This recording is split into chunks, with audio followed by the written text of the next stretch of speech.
From the largest news team on local television, the combined resources of KCOY 12, Central Coast Local News, and KEYT News Channel 3.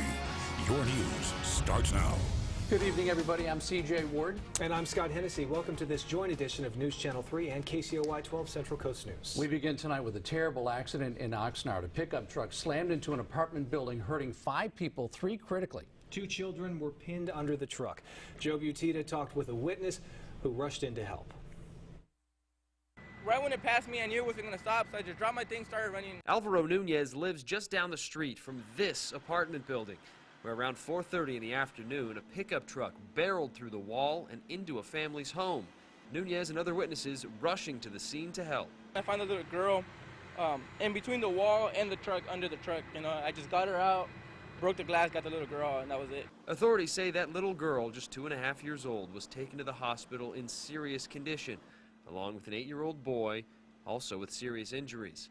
A 16-year-old girl who was hit by that car taken to the hospital as well, and another woman who witnessed the crash needed medical attention. The driver had to be cut from that truck by the Oxnard Fire Department. He suffered serious injuries and was taken to the hospital by ambulance. Right now, we're just trying to secure the structure and have the Oxnard Police Department start their investigation. The apartment building evacuated as the entire neighborhood at the intersection of Elm and California came out to see what happened. Many worried about the family. Witnesses say the kids went to Elm Elementary School right across the street. It's a well-known family in the neighborhood, and we are all praying for their well-being right now. I was outside right here in the back, and I just heard a loud noise, and then once I ran over here in the front, the car, I just see a big hole in the apartments in the wall. Why that truck was going so fast and why the driver didn't stop is under investigation. But whatever the reason, it's not enough for Alvaro Nunez, who was visibly shaken by what he saw. My stomach still feels like in a knot. You don't speak like that through a school phone or whatnot. In Oxnard, Joe Butita, News Channel 3.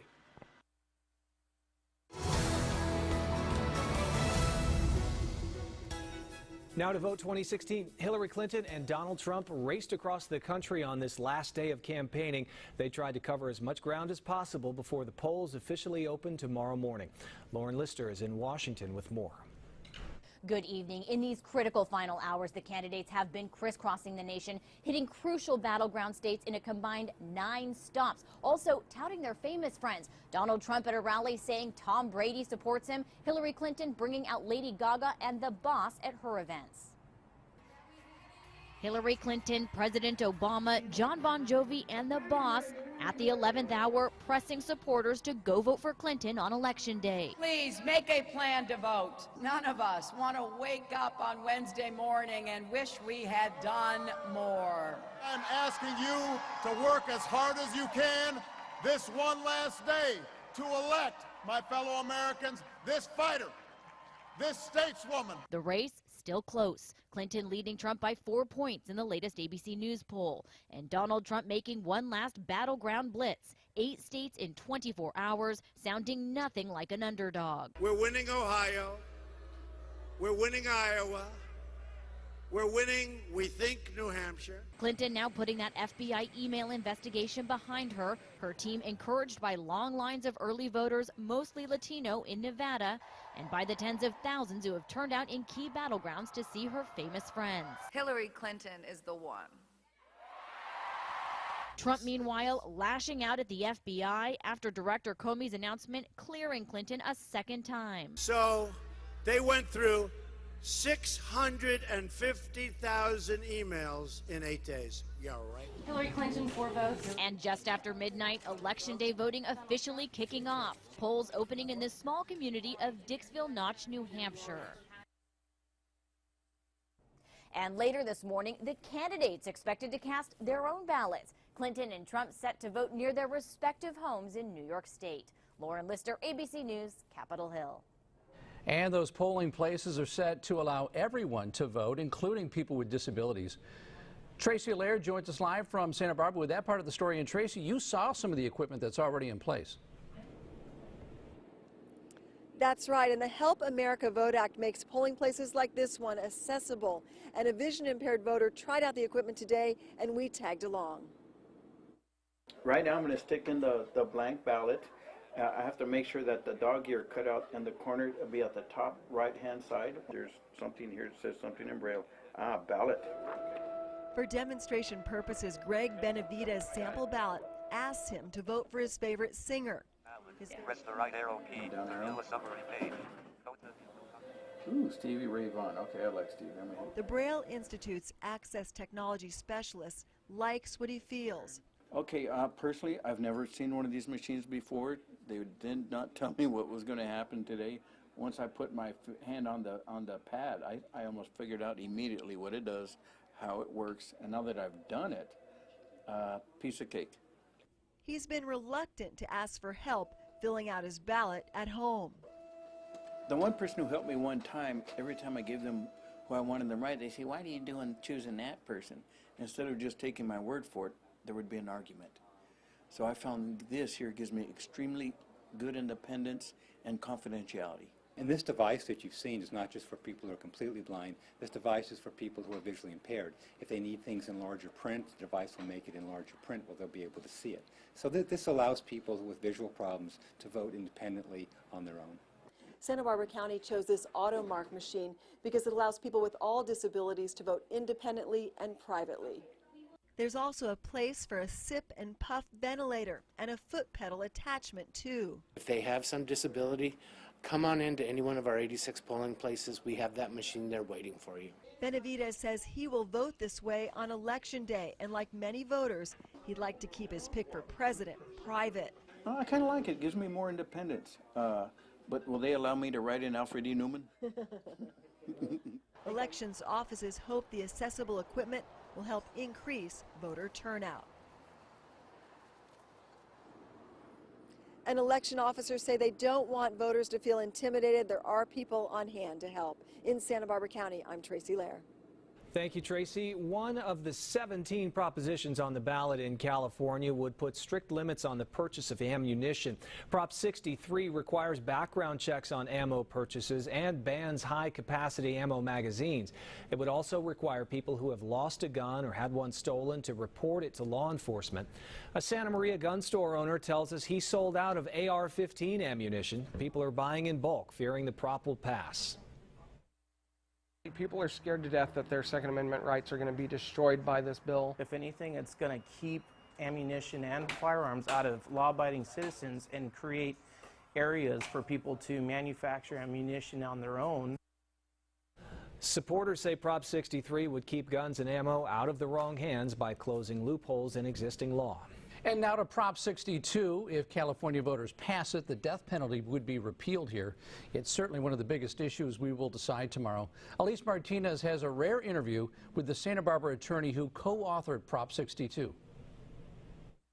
Defense attorney Robert Sanger has had his share of high-profile cases. He was co-counsel in the criminal trial of the late Michael Jackson in 2005. Sanger is passionate about the law and also about overturning California's death penalty. This speaks to who we are as a country, who we are as a state. Voters are deciding on Proposition 62, an initiative Sanger helped co-write. We have 749 people on death row in California, the largest death row in the Western Hemisphere, the largest death row outside of countries we really would not want to be associated with. One of those people on death row is Ryan Hoyt. He was convicted of murder in Santa Barbara County in the Jesse James Hollywood trial. He was among those involved in the death of Nicholas Markowitz. Sanger says the state's death penalty system is broken, expensive, and is not a deterrent. Ultimately, innocent people have been executed, will be executed. There's no way to avoid it. If Prop 62 is passed, death row sentences would be changed to life without parole. This is a repeal of the death penalty. That's all it does.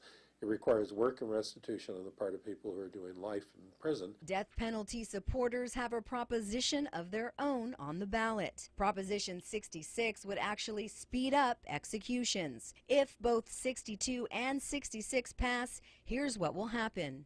If 62 has more votes, then the death penalty is repealed and 66 has no validity. The contrary is also true. Elise Martinez, News Channel 3. Be sure to join us on election night tomorrow for complete coverage of campaign 2016. And for more election information, look for politics under the news tab on our website or the mobile app. You'll find information, video, and polling information on local and national races. Still ahead on this joint edition of News Channel 3 and KCOY 12 Central Coast News at 11 o'clock. Drones are not limited to the sky. We'll show you a new drone that can turn anyone into an underwater explorer. Plus, a free speech wall at Cal Poly is filled with hate messages. Hear what the students have to say next. I'm meteorologist Jason Stiff. It's an early November day, but it did not feel like it. We had 70s, 80s, even 90-degree temperatures on this Monday. I'll let you know where the temperatures will be on Election Day and for the next 7 days coming up in just a few minutes.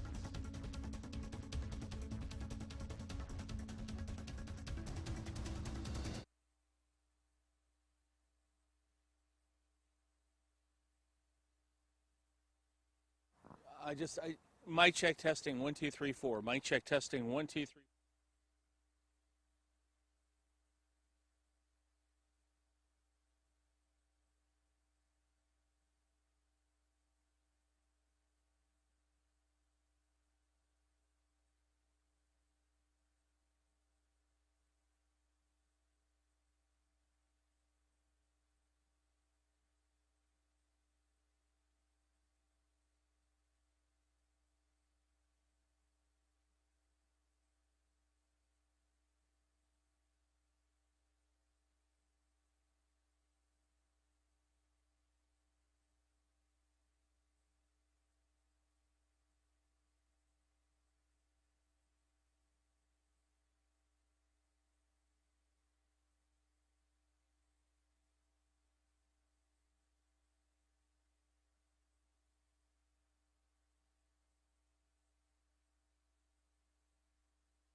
Welcome back. Cal Poly students are getting an up-close and personal lesson in free speech and tolerance. Keith Carls joins us live with that story tonight. Keith. Well, CJ, the student free speech wall was set up late last week, as it is every year by the campus Republicans. But after it was put up, it was vandalized with spray paint graffiti and then knocked down over the weekend. The university left the vandalized political wall in its place for all students to see. Not a very good thing when you can't handle people with different opinions. I understand that a lot of the stuff on here was written was bad, was hateful, but that does not give you the right to spray paint, to basically tear down something that had so much thought behind it. The student free speech wall has seen its share of controversy in recent years with other hate speech. I was hoping everyone learned their lesson and not to put like bad comments on here, but I don't know, it just happens, I guess. I mean, it's a rather big community and there's always a few that kind of just mess up a little bit. University police are investigating the apparent vandalism. The other day, was it yesterday? I was running and there was a Nazi symbol, like a swastika. I don't know if they removed it, but it still might be under that. I don't know. It's just really, it was sad that like someone did that on our community and are voicing so much hatred when we're a school that doesn't, I believe that doesn't show that, you know?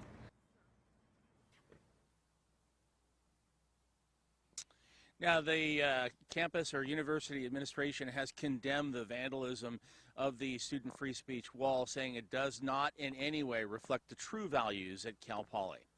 Reporting live in Santa Maria, I'm Keith Quarles. Now back to you in the studio.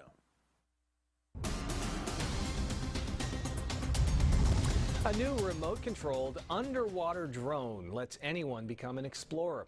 It's called Tridents, and one of its creators is Eric Stackpole. Undersea exploration began with Jacques Cousteau in the 1940s. In 2013, Oscar-winning director James Cameron designed and built a one-man sub to explore the deepest part of the Pacific, nearly 7 miles down.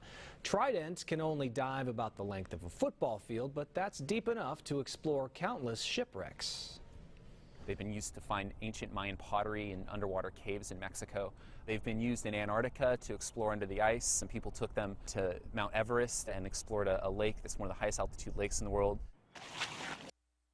Trident's creators hope this is just the beginning of many underwater adventures.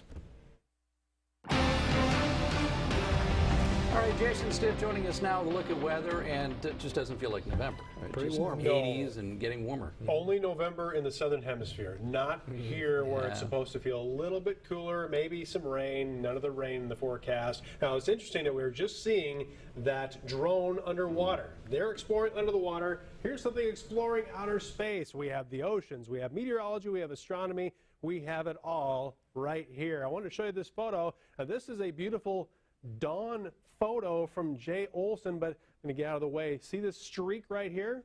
That is the International Space Station as it glides over the Central Coast. Thank you so much, Jay, for sending that photo in. Now, we won't be able to see the International Space Station again for at least a week, but I'll let you know when we can see it, so make sure you take any kind of photos you can. Send them to me here via email, Facebook, or on Twitter. It is mild outside. Some high clouds are pushing overhead. 58 degrees right now in San Luis Obispo. It's 54 in Santa Maria, 55 degrees in Paso Robles, and 59 degrees in Santa Barbara. This all due to a giant ridge of high pressure in control of the weather for the entire West Coast, much of the Intermountain West as well. There are several storms that are all rotating around each other over the eastern and northern Pacific. Now, one of those storms will start moving our way late Friday into Saturday, but unfortunately for us, no good chances for any wet weather out of it. We'll just have an increase in the marine layer. We'll have a little bit more of a cool down after we get past Wednesday. And then Friday and Saturday, that's where we have the additional cloud cover. But unfortunately, no wet weather for us. And you can see on Futurecast with a few high clouds tonight, not as much in the way of low cloudiness for our Tuesday morning. For Wednesday, we'll have more sunshine during the afternoon hours. And the temperatures are really going to get warm for this time of year. But we also have some high surf advisories. These were added this evening. Now, for the Central Coast, it begins tomorrow night at 6 p.m., lasts until 9 o'clock Thursday night. Some sets up to 20 feet, but most of them between 12 and 18. For the South Coast, takes a little bit longer, starts Thursday morning at 4 a.m., also lasts until Thursday night at 9 p.m., so please be cautious of that as we move through the next several days. Here are your day planners. For Santa Maria, starting the day at 50 degrees, 78 at noon, lots of sunshine, just a few areas of low clouds during the early morning hours. 55 degrees to start the day in San Luis Obispo. Look how quickly it gets to 85. At noon, we're expecting a high of 90 degrees tomorrow. For Santa Ynez, 47 degrees to start your day, 80 degrees at noon, also mid to upper 80s there. And Santa Barbara, more sunshine, but also mild. 57 degrees in the morning, 78 at noon. And look where the highs are going to be. It's going to be amazing. 83 degrees for a high in Santa Barbara tomorrow. 75 degrees in Goleta. For the Central Coast, we'll have a few areas of fog, but not very much of it. And lots of sunshine, too. A high of 82 in Santa Maria, 78 in Lompoc, 87 degrees for Santa Ynez. Also 90 degrees. A hot day for San Luis Obispo, 85 in Napomo, and 82 degrees for Paso Robles. For Ventura County, look at that. 80s and lower 90s. Not much of a Santa Ana event, but we'll have plenty of offshore flow. It keeps it very warm. For the next several days in Santa Maria and Orcutt, expecting a high of 85 on Wednesday. We'll have more sunshine on Veterans Day. decreasing temperatures into this coming weekend. Santa Barbara, lots of sunshine tomorrow through Friday. Get out and vote tomorrow. Everybody is going to have very nice weather. Going to be very warm, but also very sunny. Yeah. In the 80s, even going into the next 7 day, it looks like. It's unbelievable. This doesn't seem like November in any way. All right, thanks, Jason. It's tough to land a job. Coming up, find out what recruiters are looking for and the critical mistakes many job seekers make.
Mic check 1 2. Mic check 1 2. Mic.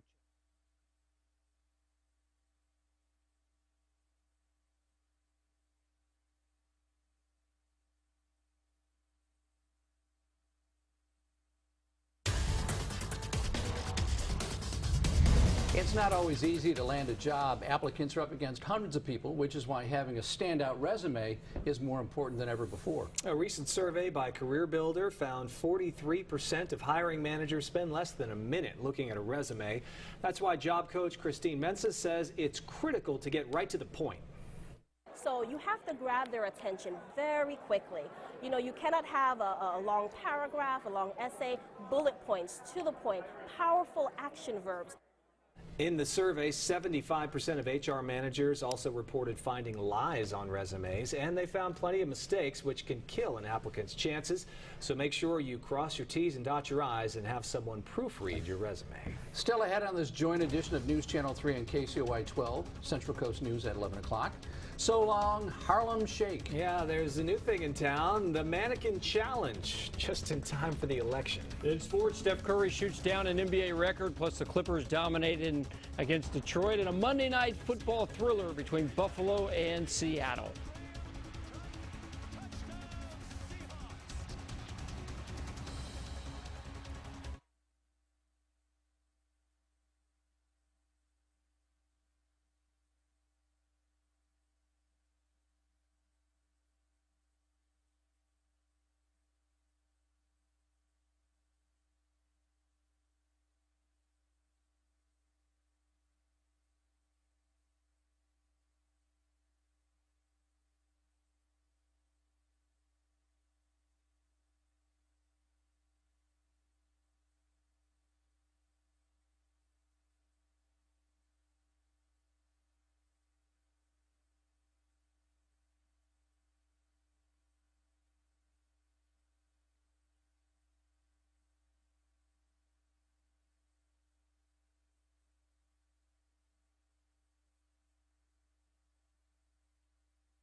Last Friday, Golden State star Steph Curry missed all 10 of his three-point attempts in a loss against the Lakers. Tonight, he set an NBA record for threes made in a game. Curry was ridiculous in the Warriors' home contest against the winless New Orleans Pelicans.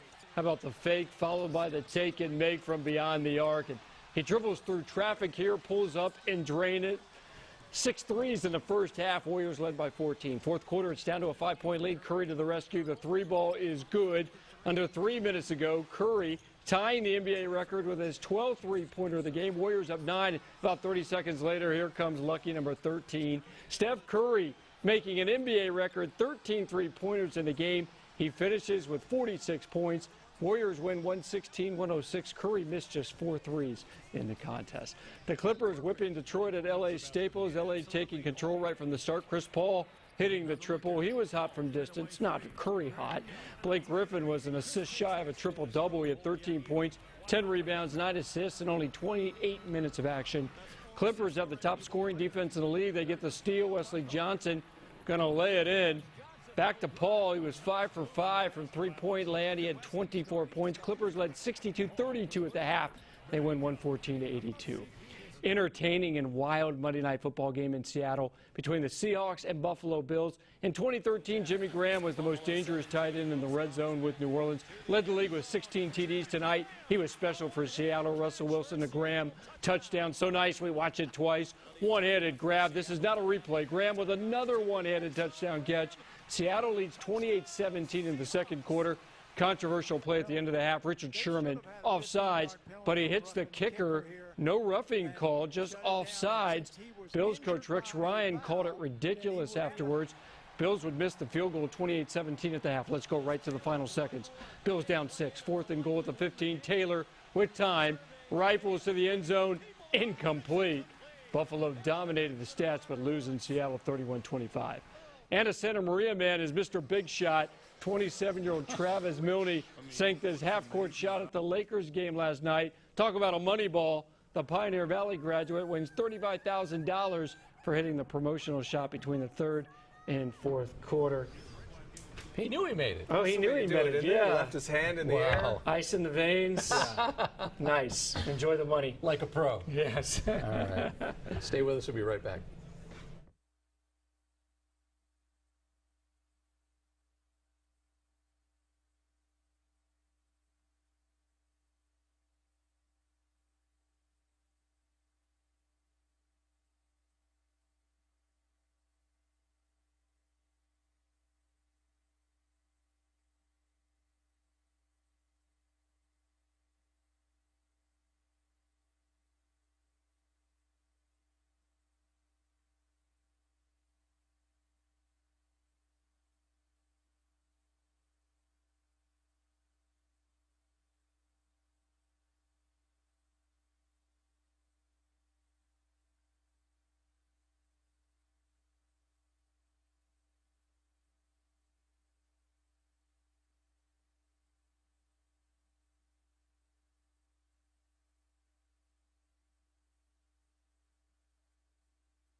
what better way to turn off your brain? We've had so much election stuff lately, than with the latest internet craze, the Mannequin Challenge. How about that? Take a look. It's the latest craze where people freeze where they stand for an extended period of time, mannequin style. One Twitter user's high school captured the fad. It's pretty impressive with a frozen group pose that extends across virtually the entire campus. Even celebs are getting in on the action, or in action as it were.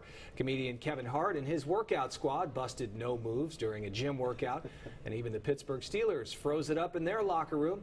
How can do nothing look so exhausting? Is somebody going to say goodnight? See, I can do that. The dancing moves are harder, but just freezing, that's easy. I can handle that. Yeah. How do you do it with the weight, though, like that they were doing? Dangerous, isn't it? Got to have somebody. You can see the shaking. Join us tomorrow for our election coverage. Have a good night. That's right.